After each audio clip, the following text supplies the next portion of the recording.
Just like Joseph interpreted Pharaoh's dream, Daniel interpreted Nebuchadnezzar's dream. In the second, Daniel 2. In the second year of his reign, Nebuchadnezzar had dreams. His mind was troubled, and he could not sleep. So the king summoned the magicians, enchanters, sorcerers, and astrologers to tell him what he had dreamed. When they came in, they stood before the king. He said to them, I have a dream that troubles me, and I want to know what it means.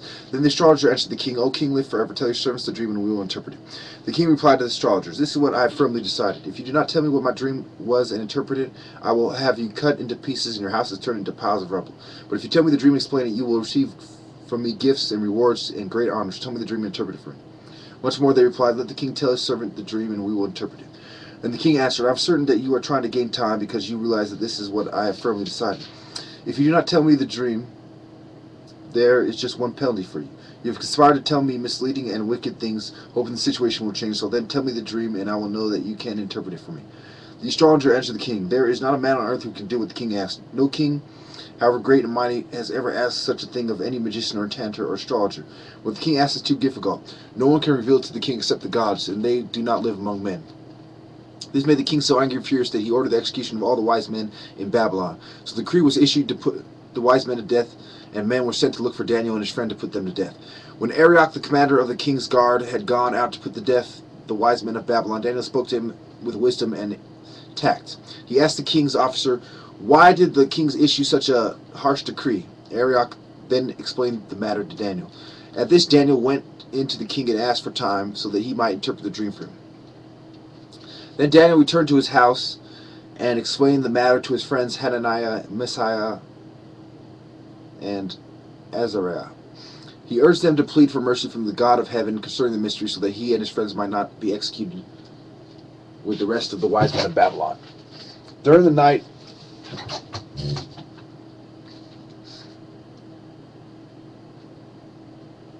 the mystery was revealed to Daniel in a vision. Then Daniel praised the God of heaven and said, Praise to the God of heaven forever and ever. Wisdom and power are his. He changes times and seasons. He sets up kings and disposes them. He gives wisdom to the wise and knowledge to the discerning. He reveals deep and hidden things. He knows that what lies in darkness, and light dwells with him. Thank you and praise you, O God of my fathers. You have given me wisdom and power. You have made known to me what we asked of you. You have made known to us the dream of the king. Daniel interprets the dream. Then Daniel went to Arioch when the king had appointed him to execute the wise men of Babylon, and said to him, Do not execute the wise men of Babylon. Take me to the king, and I will interpret his dream for him. Arioch took Daniel to the king at once and said, I have found a man who exiles among the exiles from Judah who can tell the king what his dream means. The king asked Daniel, also called Belteshazzar, Are you able to tell me what I saw in my dream and interpret? Daniel replied, No wise man, enchanter, magician, or diviner can explain to the king the mystery he has asked about. But there's a God in heaven who reveals mysteries. He has shown the king Nebuchadnezzar what will happen in days to come. Your dream and visions that pass through your mind as you lay in the bed were these. As you were lying there, O king, your mind turned to things to come, and the revealer of mysteries showed you what is going to happen. As for me, this mystery has been revealed to me, not because I have greater wisdom than other living men, but so that you, O king, may know the interpretation, and that you may understand what went through your mind. You looked, O king, and there before you stood a large statue, an enormous dazzling statue, awesome in appearance. The head of the statue was made of pure gold, its chests and arms of silver, its bellies and thighs of bronze, its legs of iron, its feet partly of iron and partly of baked clay. While you were watching, a rock was cut out, but not by human hands. It struck the statue on his feet of iron and clay and smashed him. Then the iron and clay, the bronze and silver and the gold were broken to pieces at the same time and became like chaff on a threshing floor in the summer. The wind swept them away without leaving a trace, but the rock that struck the statue became a huge mountain and filled the whole earth. This is what the dream, and now we will interpret it to the king. You, O king, are the king of kings. The God of heaven has given you dominion and power and might and glory. In your hands he has placed mankind and the beasts of the field and the birds of the air. Wherever they live, he has made you ruler over them all. You are that head of gold. After you, another kingdom will rise, inferior to yours. Next, third kingdom, one of bronze, will rule over the whole earth. Finally, there will be a fourth kingdom, strong as iron, for iron breaks things to pieces, so it will crush and break all the others. Just as you saw that the feet and toes were partly of baked clay and partly of iron, so this will be a divided kingdom. Yet it will have some of the strength of iron in it, even as you saw iron mixed with clay, as the toes were partly iron and partly clay, so this kingdom will be partly strong and partly brittle.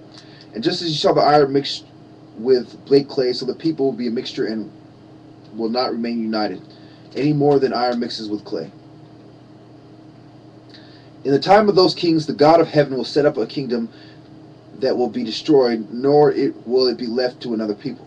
You see, it will never be destroyed, nor will it be left to another people. It will crush all those kings and bring them to an end, and it will itself endure forever. This is the meaning of the vision of the rock out of the mountain, but not by human hands. A rock that broke the iron, the bronze, the clay, the silver, and the gold to pieces. The great God has shown the king what will take place in the future. The dream is true, and the interpretation is trustworthy. The king Nebuchadnezzar fell prostrate before Daniel and paid him honor and ordered him an offering and incense be presented to him. The king said to Daniel, surely God is the God of gods and the Lord of kings, the revealer of mystery, and you are able to reveal this mystery. Then the king placed Daniel in a high position, lavished many gifts on him. He made him ruler over the entire province of Babylon and placed him in charge of all his wise men. Moreover, at Daniel's request, the king appointed Shadrach, Meshach, and Abednego administrators over the province of Babylon, while Daniel himself remained at the royal court. The image of gold and fiery furnace. Nebuchadnezzar's dream of a tree. The dream interprets the dream. The dream is fulfilled. Writing on the wall. Daniel in the den of lions.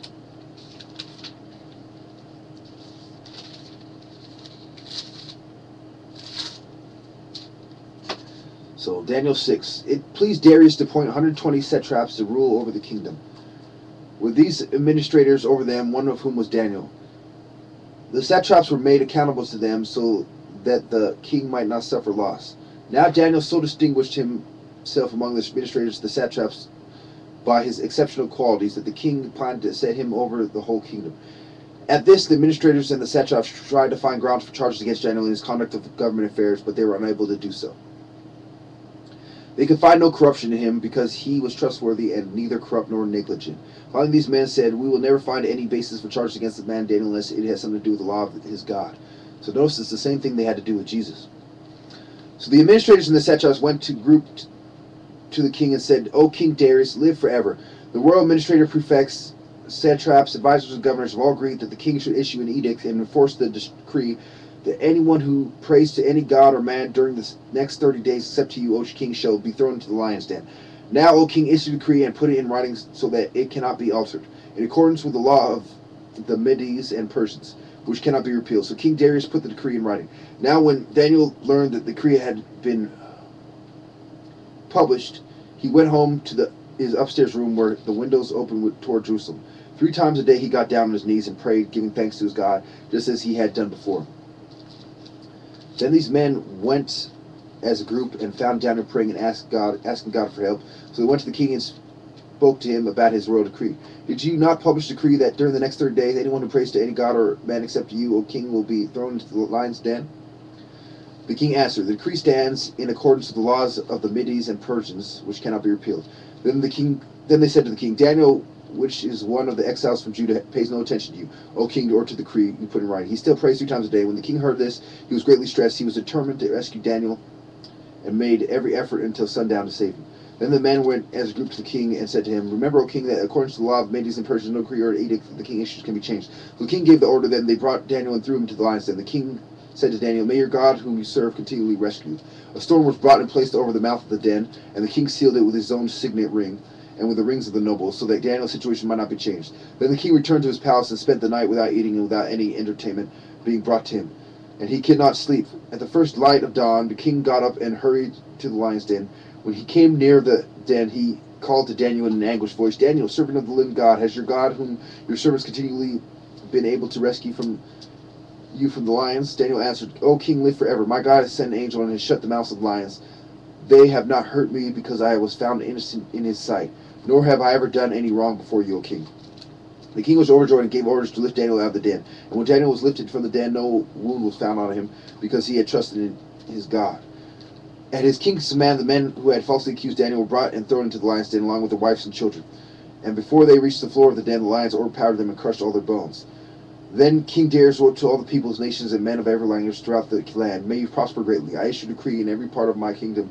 People must fear and reverence the God of Daniel. For he is the living God, and he endures forever.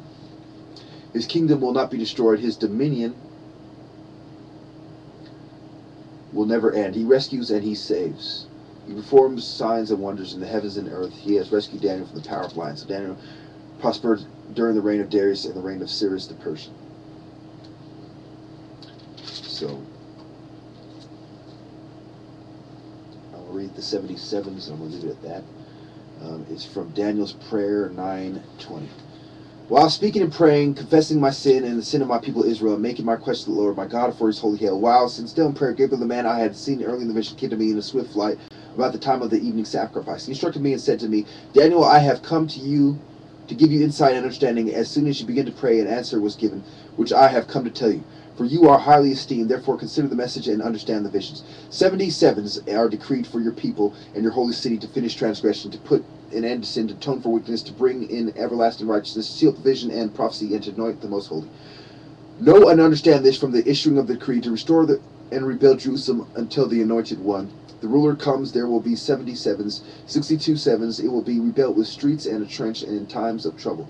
After the 62 sevens, the anointed one will be cut off and will have nothing. The people of the ruler will destroy the city and the sanctuary. The end will come like a flood. The war will continue until the end. The desolation have been decreed. He will confirm a covenant with many for 1 7. In the middle of the 7, he will put an end to the sacrifice and of offering. And on a wing of the temple he will set up an abomination that causes desolation until the end that has decreed is poured on him. So notice the 7s, and it has to do with the building of your temple as well as the temple of men, to do God's will in the holy city, finish transgression, end to sin, atone for wickednesses, bring everlasting righteousness, seal of vision and prophecy, anoint the most holy. And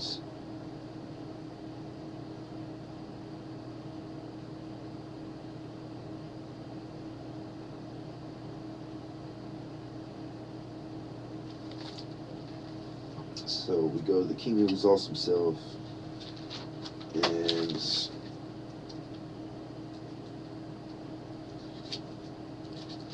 the end times.